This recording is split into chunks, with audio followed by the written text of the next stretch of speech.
家好，欢迎来到 Learn Chinese on the Go。今天我们来聊一聊面包店，里面是什么馅？小美，我昨天去面包店遇到件怪事。哦，什么怪事？快给我讲讲。我买了个圆圆的面包，看着很普通。猜猜里面是什么馅？甜的还是咸的？我本以为是甜的，结果一口咬下去。结果呢？不会是奇怪的口味吧？里面居然是肉松，还有咸蛋黄。哇，听起来是咸的。你喜欢吃吗？虽然好吃，但完全出乎意料。你有没有遇到过这种盲选面包？当然有，有些面包名字太抽象了。比如，就叫经典面包，谁知道啊？对，或者看起来都一样，都是圆的。你会怎么选呢？光看样子吗？我一般会问店员，里面是什么馅？但是有些时候，店员太忙了，或者我不好意思问太多问题。哈哈，我懂，怕被当成问题宝宝。可是不问，就可能踩雷，对不对？是啊，我朋友上次吃到辣的豆沙包。辣的豆沙包，这个真的太特别了。他以为是甜的，结果被辣到了。所以，面包的馅料真的很有趣。很多时候，馅料就是面包的灵魂。你喜欢甜馅还是咸馅多一点呢？我更偏爱甜的，比如红豆沙或者奶酪。但偶尔的咸馅，比如肉松也不错。我比较喜欢清淡一点的，像芋泥馅，或者里面有水果的那种，很清新。听起来很健康，我很少吃水果馅。感觉面包店里馅料种类真多啊。是啊，有时看名字也猜不出来。像芝士包，听起来像甜的，但它可能是咸的，比如香葱芝士。或者里面有火腿，就变成早餐了。对，这种面包就适合早上吃。你觉得这是不是一种文化差异呢？很有可能，外国人可能不习惯肉松，就像我们可能不习惯奇怪的口味。是的，每个地方都有特色馅料。有些地方的馅是紫薯，很健康。我还吃过蛋黄酥，那个也算面包吗？严格来说不算面包，但是也很好吃。它有酥皮，里面是豆沙和蛋黄。没错，也是甜咸结合，很特别。看来了解馅料真的很重要。对啊，不然就会有我的踩雷经历。下次我们一起去面包店探险吧。好啊，我们去看看有什么新奇的馅。期待我们的馅料大揭秘。好啊，我们去看看有什么新奇的馅。期待我们的馅料大揭秘。对，我已经在想会有什么呢？说不定有我没见过的口味。我也希望遇到很特别的惊喜。比如最近很火的芋泥馅面包。芋泥，那个好像是甜口的吧？是的，很多人都特别喜欢它。口感绵密，香甜而不腻人。我还没试过，听起来很不错。有些店还会加麻薯，超有嚼劲。哇，麻薯，那搭配起来更奇妙。这种馅料在南方特别流行哦。原来是地域特色，很有意思。对，它代表了一种新式甜点风。看来我们得去南方探店尝尝。我上次就误买过一个，以为是普通的豆沙面包。结果呢？是芋泥馅吗？对，咬一口才发现是芋泥。当时真的被惊艳到了，很好吃。哈哈，这种惊喜也很棒啊。是啊，就像拆盲盒一样有趣。我也有类似经历，不过是咸的。吃到一个肉松加海苔的面包。哦，那个我也很喜欢，味道独特。是的，但名字叫得很随意，差点就错过了，名字不明显。有时候，面包的名字确实很难猜。你有没有觉得，有些面包的名字简直就是个谜语，让人摸不着头脑？哈哈，没错，像爆浆芝士那种，至少还能猜到一点点，比较直观。但有些日式手作就让人困惑。那个可能就只是形容工艺了。所以说，了解文化背景很重要。是啊，比如中式糕点馅料，像莲蓉、枣泥，现在也进面包店了。对，这是一种很棒的文化融合，传统风味和现代烘焙结合，像是把奶奶的味道装进面包。哈哈，这个比喻太生动了。还有桂花馅，清新又高雅。桂花，那个香气确实很特别，它让面包多了一份诗意呢。这种创新让面包文化更丰富。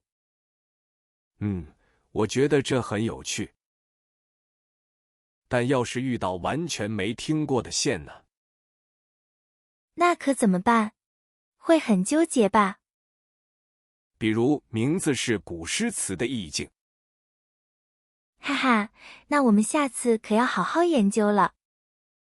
对，不然点到不喜欢的怎么办？哈哈，就像开盲盒一样刺激。是啊，上次我就遇到一个，名字叫相思豆，特别美。哇，听起来好有诗意啊！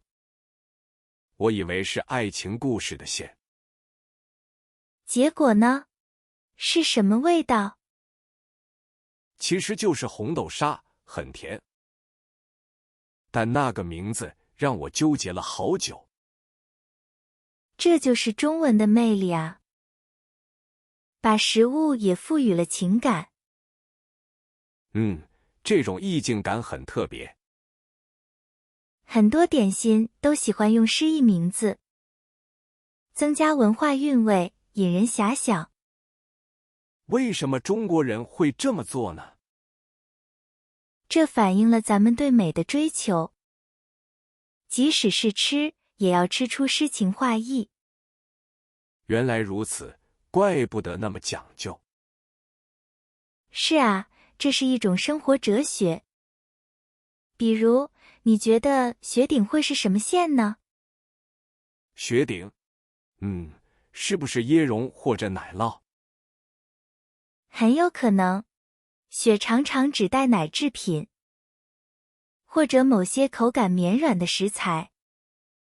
哇塞，还有这种文化线索。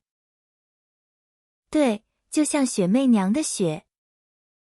我还真以为是雪做的呢。哈哈，那可就太冷了。还有一些名字是反其道而行。反其道而行，怎么说？比如黑森林，听着神秘，实际可能只是巧克力蛋糕。哦，就是字面意思没那么直接。对，需要你一点点去探索。我上次就买了一个叫碧海潮生的，听起来像海鲜味。我也这么以为，结果是抹茶馅，还带一点海盐奶盖的咸味。哈哈，你被名字骗了。但这种惊喜也很有趣吧？是惊喜，但也挺出乎意料的。我朋友还以为那是重要馅。这也太夸张了吧！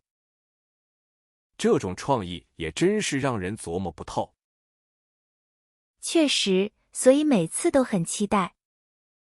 下次我们遇到更抽象的名字，比如完全是古代神话的意境，那我们可能得先恶补一下知识了。哈哈，得好好做做功课才行，否则真的猜不出来呢。是啊，有时候名字本身就是艺术。确实，就像诗歌一样耐人寻味。我记得上次有个叫春风十里的。哇，这听起来好美，是什么馅？刚开始以为是花香，结果是梨子。梨子，春风十里配梨子，很有意境。店员解释说代表初春的清甜。原来如此，这背后都有故事啊。是的，而且很考验你的想象力。就像看山水画，得自己去体会。没错，这让我想起一些老字号。他们取名更是讲究，寓意很深。对，比如夫妻肺片，初听有点吓人。哈哈，好多人都会误解这个名字。但其实是美味的凉拌牛杂，超好吃。这就是中文的魅力，言简意赅。是的，很多词语都带着文化背景。就像龙井虾仁，名字就很形象，把西湖的景致和食材完美结合。这种诗意的命名法真的很有趣。那么，你觉得踏雪寻梅会是什么？踏雪寻梅，梅花味甜点。也许是红豆沙，或者淡淡的桂花。哦，桂花很符合那种清冷的意境。对，需要联想才能猜到馅料。这也反映了中国人喜欢含蓄美，不会直接点破，留给人想象空间。就像窗户纸，点到为止的优雅。难怪很多店名都带有古风韵味。它吸引你停下来琢磨一下。我有次遇到一个叫云深不知处。云深不知处，听着更鲜了。我以为是轻盈的棉花糖或者奶油。结果呢？不会又是抹茶吧？哈哈，不是，是松露巧克力慕斯。哇塞，这完全是另一种风格了。对，它强调的是深，巧克力的深邃。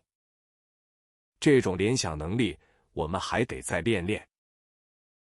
是啊，有时候要跳出字面意思。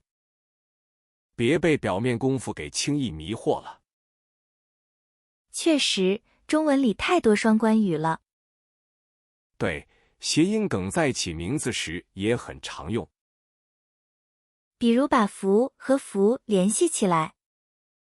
这就需要对文化象征有了解，否则真的会错过很多有趣细节。没错，说到这里，我突然想到。想到什么？是不是更烧脑的名字？有些名字甚至会结合地方方言。哦，那不是只懂普通话还不够了。哈哈，下次我们得聊聊方言的馅。哎呀，方言的馅可就太多了。真的，光一个词意思能差很远。比如广东话，点心就特别讲究。我第一次去，完全听不懂菜单。那肯定得靠猜，或者看图片了。有个词叫烧麦，北方也叫它，但做法和味道可能大不一样。对，感觉像是两个世界的食物。这就是语言背后藏着的地域文化。它反映了当地人的生活和习惯。我朋友去四川，想吃粑粑。哈哈哈，那个词真是容易误会。他以为是小孩吃的，结果是饼。这种馅不尝真不知道滋味。是啊，方言的魅力就在这里了。你有没有遇到过因为方言闹笑话？当然有，我把买单说成埋单。哈哈哈，差一个字，意思就变了。结果服务员愣了半天，非常尴尬。这样的瞬间真是让人印象深刻。还有些地方管饺子叫扁食。扁食，我第一次听还以为是面片。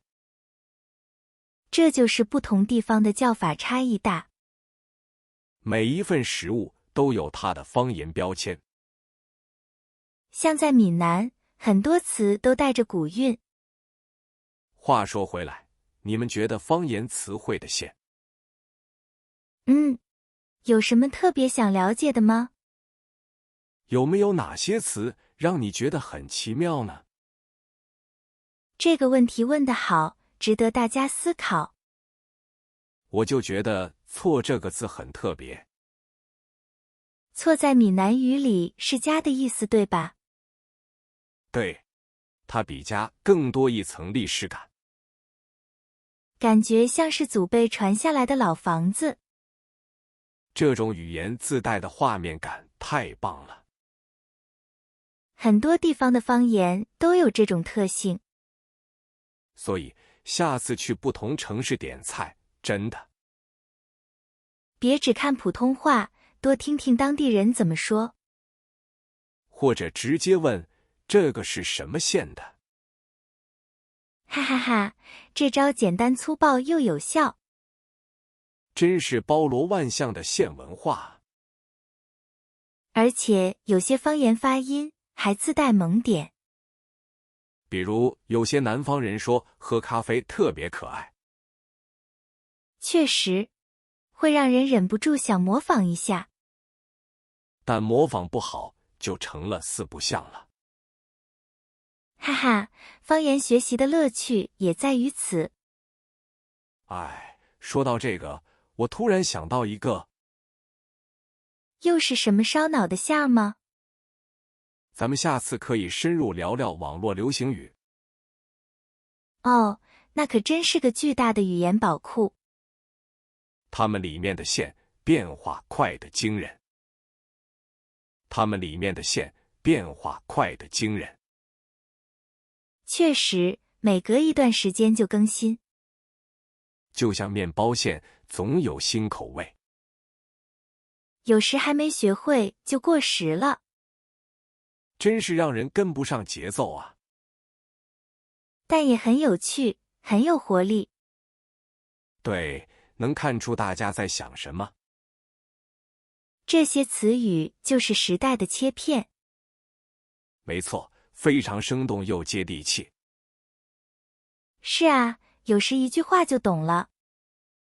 他们让交流变得更简洁，也让语言充满幽默感呢。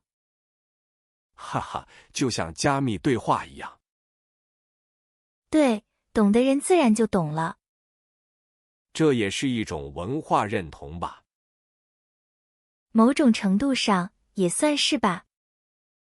所以学中文也得看流行语。不过要分场合使用哦。否则就会有点奇怪了。就像西餐厅点炸酱面一样。哈哈哈，这个比喻很到位。